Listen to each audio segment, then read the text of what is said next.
Bogotá es una ciudad que ha vivido décadas de conflictos, violencia y cambios sociales, pero también fue testigo de uno de los episodios más trágicos de su historia urbana. Y no estoy hablando de una guerra oficial o de un enfrentamiento entre grupos armados, sino de un evento que marcó la vida cotidiana de muchos, la masacre de Poseto.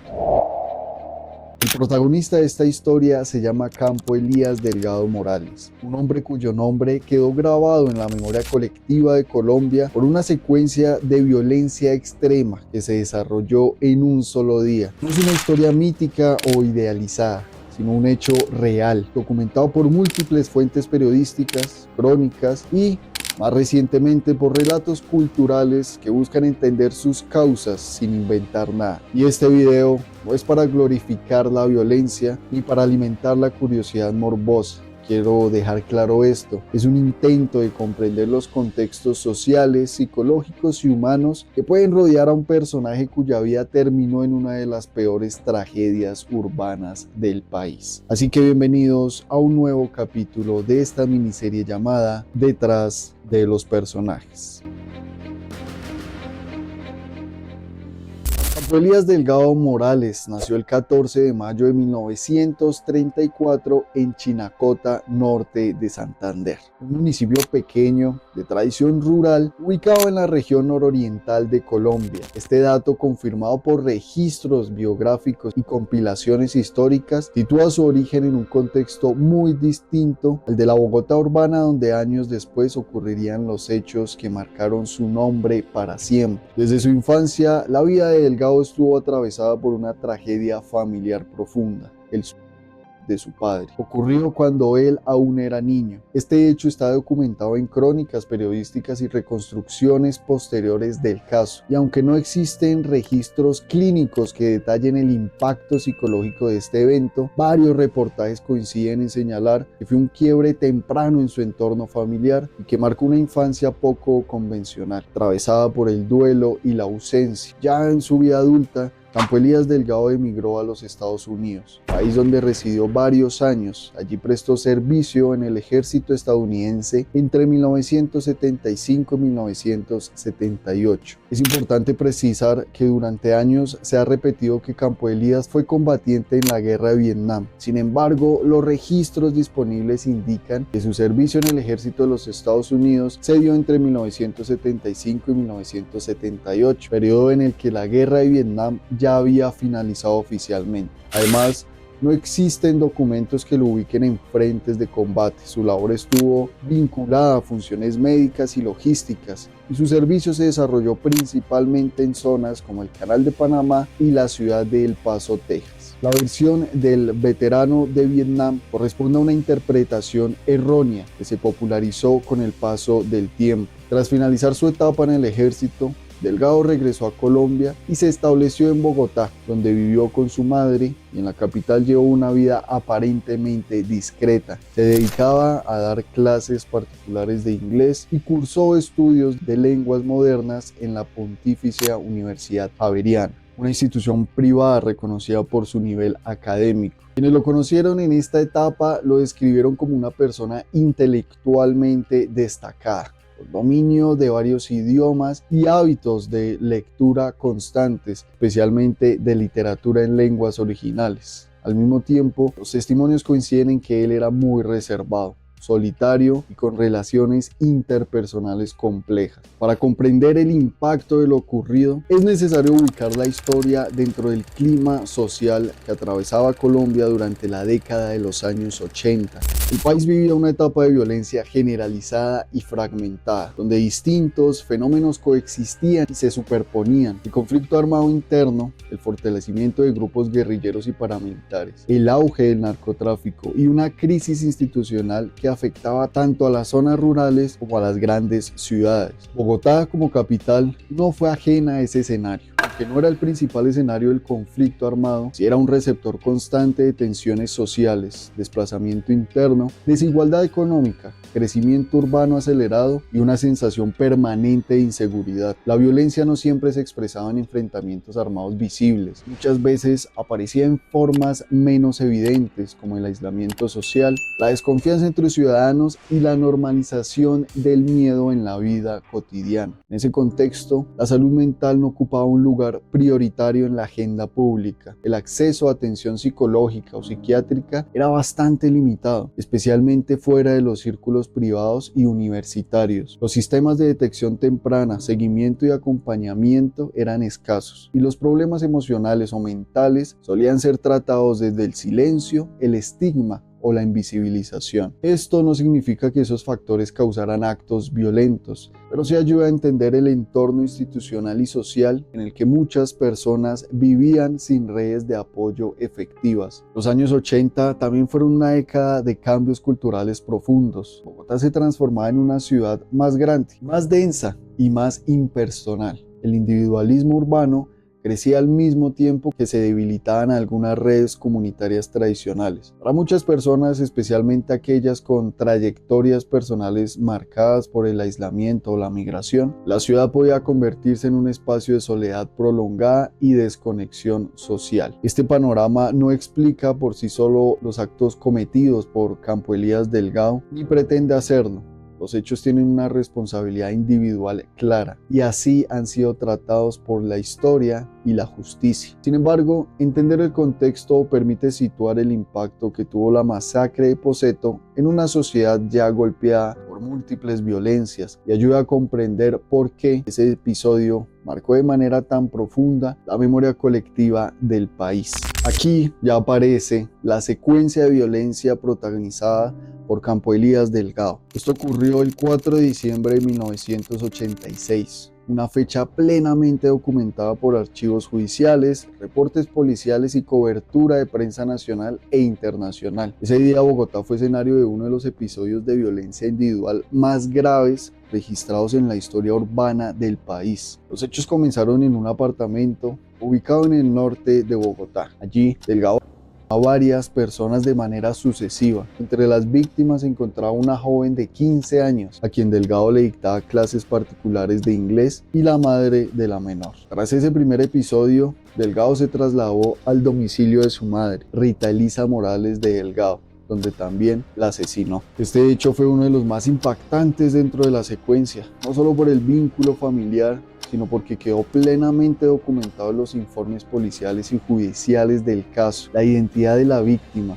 la relación filial y el lugar del crimen fueron confirmados por múltiples medios y fuentes oficiales. Posteriormente, Delgado se dirigió al restaurante italiano Poseto, ubicado en el norte de la ciudad, un establecimiento que era frecuentado por sectores profesionales y académicos de Bogotá. Según los reportes confirmados, Delgado ingresó al lugar, consumió algunos alimentos y bebidas y luego abrió fuego de manera indiscriminada contra los comensales utilizando un revólver calibre 32. No hubo selección específica de víctimas. Los disparos se produjeron contra personas que se encontraban en el restaurante en ese momento y como resultado del ataque en Poseto, 29 personas perdieron la vida. Varias más resultaron heridas. Las víctimas incluían clientes, trabajadores del restaurante y visitantes ocasionales. Entre los fallecidos hubo profesionales reconocidos en distintos ámbitos, cuyas identidades fueron verificadas y publicadas por medios de comunicación confiables de la época. El impacto del hecho fue inmediato.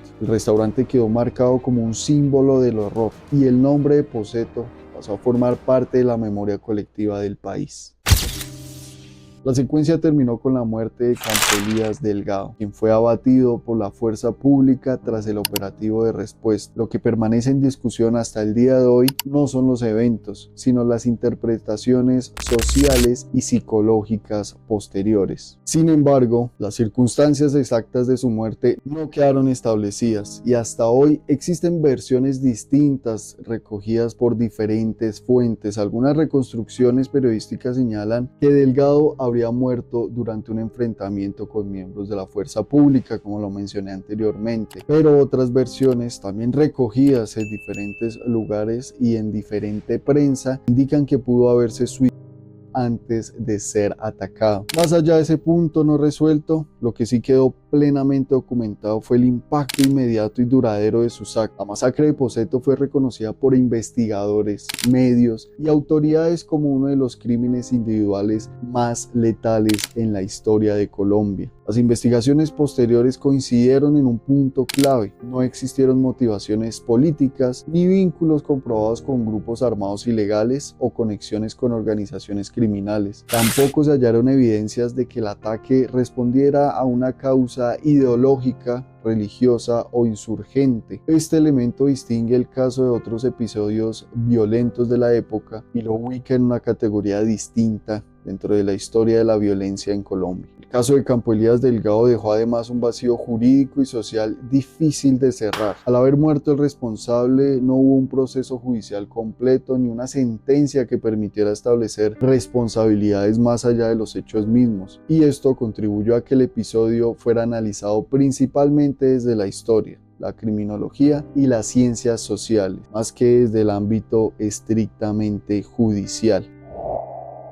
La masacre de Poseto no quedó reducida a una nota de sucesos en los periódicos de diciembre del año 86. Con el paso del tiempo, el hecho trascendió al ámbito policial y judicial para convertirse en un referente de reflexión cultural, literaria y social en Colombia. Desde el ámbito cultural, el caso comenzó a ser abordado como un símbolo del quiebre emocional urbano, del aislamiento y de la violencia individual en contextos de ciudad. Escritores, periodistas y académicos lo utilizaron como punto de partida para reflexionar sobre temas como la soledad, la frustración, la salud mental y la fragilidad de las relaciones humanas en una Bogotá que crecía aceleradamente y que en muchos sentidos dejaba a personas atrás. Uno de los ejemplos más conocidos de esta reinterpretación es la novela Satanás, del escritor colombiano Mario Mendoza, publicada en el año 2002. La obra se inspira libremente en los hechos reales de la masacre de Poseto, pero no pretende ser una reconstrucción histórica exacta. El propio autor ha señalado que se trata de una exploración literaria y utiliza el caso como base para indagar en la complejidad psicológica, moral y social de sus personajes. Es importante subrayar que Satanás está inspirada en un hecho real. Introduce elementos de ficción, personajes compuestos, situaciones no documentadas y diálogos imaginados que no aparecen en los registros oficiales. La novela no reemplaza a la historia ni a la investigación periodística, pero sí cumple un papel clave en la manera como nuevas generaciones conocieron el caso y lo incorporaron al imaginario urbano de Bogotá. También es importante recalcar que el escritor Mario Mendoza conoció a Campo Elías Delgado, ya que en su universidad, cuando estaban estudiando, cruzaron algunas clases, algunas materias, compartieron algunos libros y, como el mismo escritor lo cuenta, el día de la masacre Campo Elías lo estaba buscando, dejando en una incógnita si lo buscaba para también asesinarlo, para hablar con él. Si de pronto Mario Mendoza hubiera podido evitar esta tragedia, incógnitas que claramente le quedan al escritor, pero pues que también ayudaron a inspirar un poco su libro Satanás. Más recientemente, la historia volvió a ser revistada en el formato audiovisual con la serie Estado de Fuga 1986, producida para plataformas de streaming. Esta producción parte de los hechos reales, pero al igual que la novela, incluye elementos ficcionados para construir una narrativa más amplia sobre el trauma, la alineación y la memoria urbana. La serie no debe entenderse como un documento histórico, sino como una reinterpretación creativa basada en hechos confirmados. En conjunto, estas obras muestran cómo la masacre de Poseto pasó de ser un evento traumático a convertirse en una referente cultural que sigue generando preguntas incómodas. Campo Elías Delgado no es un mito, ni un personaje literario, ni una leyenda urbana. Es un hombre real, con nombre completo, una historia de vida documentada y con actos comprobados que tuvieron consecuencias irreparables. Las víctimas también fueron personas reales, familias, amigos, comunidades enteras que quedaron atravesadas por un dolor que no se va a desaparecer con el paso del tiempo. Es por eso que en este video decidí reconstruir un poco esta historia ya conocida, con datos confirmados y con cuidado narrativo, para no convertir la tragedia en un espectáculo, buscando preservar la memoria, diferenciar los hechos de las interpretaciones y evitar que el caso sea absorbido por versiones distorsionadas, exageradas o directamente falsas. Así que espero les haya gustado mucho este video, conocer un poco de lo que fue esta historia, de lo que fue esta tragedia que se vivió en Bogotá. Un capítulo más de esta miniserie detrás de los personajes. Subiré de pronto otro capítulo de esta miniserie y ya la acabaré ahí, porque son pequeñas series, ¿no? Sin embargo, pues semanalmente estamos subiendo diferentes videos de otros temas, de otras cosas, para que estén pendientes y sigan viendo todos los videillos, o si de pronto son nuevos en el canal, pues se suscriban y me sigan en todas mis redes sociales. Así que espero les haya gustado mucho este video. Si fue así, no olviden darle like, comentar, compartir. Como dije, lo más importante, suscribirse. Nos vemos en una próxima oportunidad.